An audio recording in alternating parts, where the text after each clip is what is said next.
ဒီတစ်ခါမှာတော့ဝက်ဆက်ဥကြော်သို့မဟုတ်ဝက်ဆက်လွတ်ကြော်လို့ခေါ်ကြတဲ့စားစရာတစ်မျိုးကိုပြုလုပ်ပြသွားပါမယ်ရှင်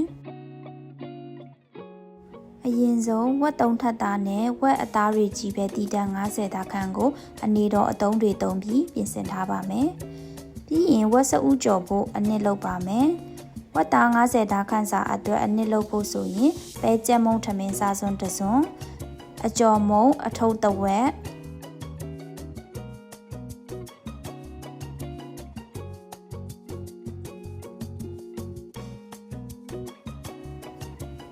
ပြောင်းကော်မုံထမင်းစားစွန်း2စွန်းကော်မုံကိုတော့မိမိစိတ်ကြိုက်ရာကော်မုံတစ်မျိုးမျိုးသုံးနိုင်ပါတယ်ရှင်မရုပ်ကောင်းမုံ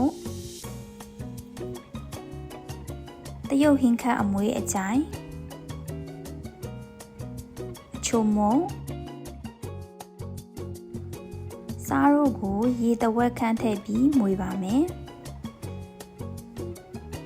ဒီနေရာမှာရေကိုထိမ့်ပြီးထည့်ပါရှင်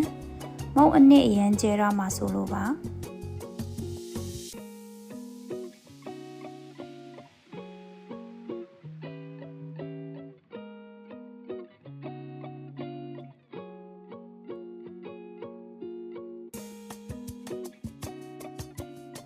ပြီးရင်တော့ဝက်သားထဲကိုဂျင်းထောင်းသို့မဟုတ်ဂျင်းအရည်ရဲ့စက်တွန်ပြူထောင်းထားတာရဲ့မုံအနစ်တွေရဲ့ကိုထည့်ပြီးတမအောင်မွေပါမယ်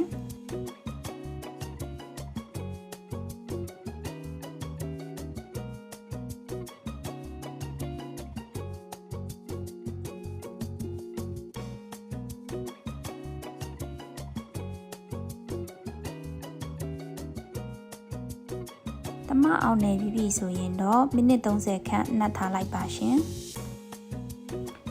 မိနစ်30ခန့်နှက်ပြီဆိုလို့ရှိရင်ဒီအေးနဲ့ဝက်ဆက်ဦးစကြော်လို့ရပါပြီတစ်ဖက်ချင်းစီကိုအဝါရောင်တန်းလာတဲ့အထိကြော်ပေးရပါမယ်မုံအနစ်မှာဂျင်းပါတဲ့အတွက်ကြော်တဲ့နေရာမှာမီတူတက်လို့အထူးဂရုစိုက်ပါရှင်